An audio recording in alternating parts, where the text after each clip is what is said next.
glorifier Dieu. Et ça, c'est l'idée qu'on doit avoir, c'est l'objectif, c'est la ligne de conduite. La deuxième chose que l'on voit, on adore Dieu. On a la responsabilité d'adorer Dieu. Pourquoi est-ce qu'on doit l'adorer? Bien parce qu'il faut qu'on ait une vision. Quand vous vous mettez dans la voiture, vous espérez que le carreau est bien propre, parce que si vous ne voyez rien, vous ne savez pas où vous allez. C'était comme une fois, il y avait un monsieur, il y avait du brouillard, et il y avait des feux, et il suivait je suis sur la route, ok, il n'y a pas de problème, il y a un monsieur qui est devant moi, je suis.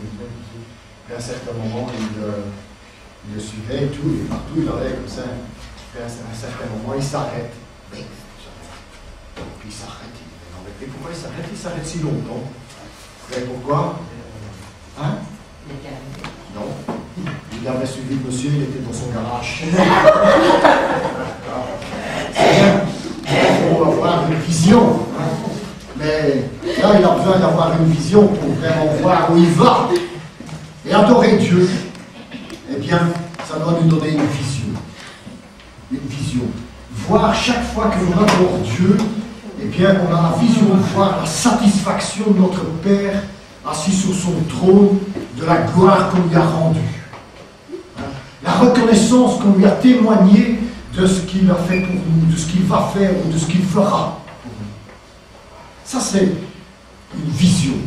On a la responsabilité d'avoir la vision de voir la gloire de Dieu manifestée. La troisième chose que l'on voit, c'est que par notre présence avec nos frères et nos sœurs ici à l'église, nous soyons tous ensemble devant Dieu. On a une cible. On a une cible. La cible, c'est que quand on glorifie Dieu, ça motive nos frères et nos sœurs d'avoir le même désir. Et cette collectivité a comme cible de pouvoir encourager les gens de l'extérieur, les gens du monde entier, d'adorer Dieu.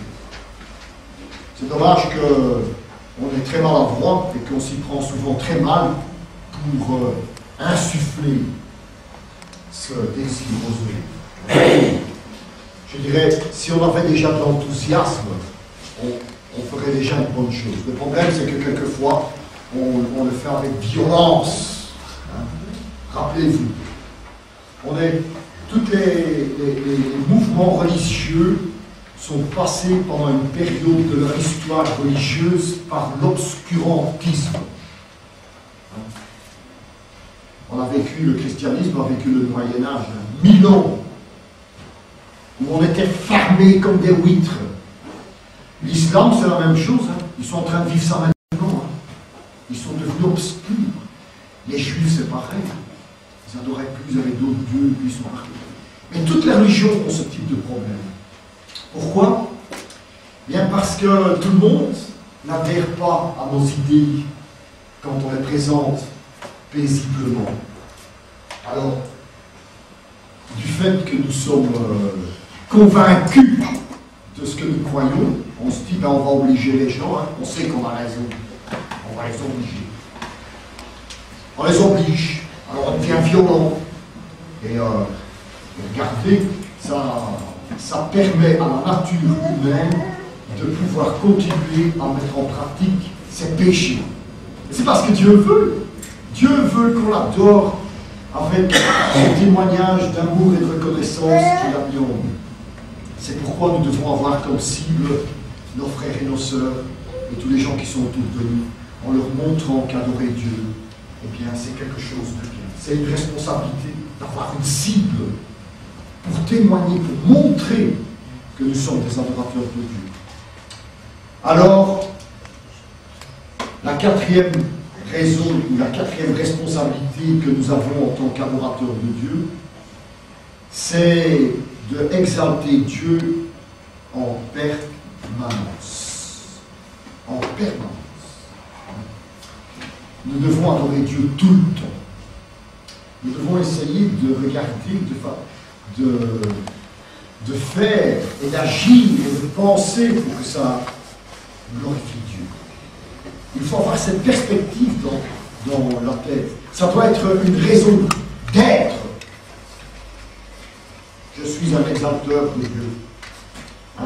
On a même une expression comme ça dans la Bible, dans Thessaloniciens, qui dit « priez sans cesse ». Et on se dit « mais comment est-ce qu'on peut prier sans cesse? C'est pas possible, il faut quand même que je fasse mon ménage. » C'est un état d'esprit. Oui, c'est un état d'esprit. Ça n'est pas fondamentalement dans l'action, c'est d'avoir un état d'esprit qui nous conduit à exalter Dieu. C'est être un exalteur de Dieu. La cinquième responsabilité, c'est que on doit être stimulé. Notre vie doit être stimulée dans l'adoration. Adorer Dieu, ça doit nous stimuler, de façon à ce que ça puisse produire du bienfait autour de nous.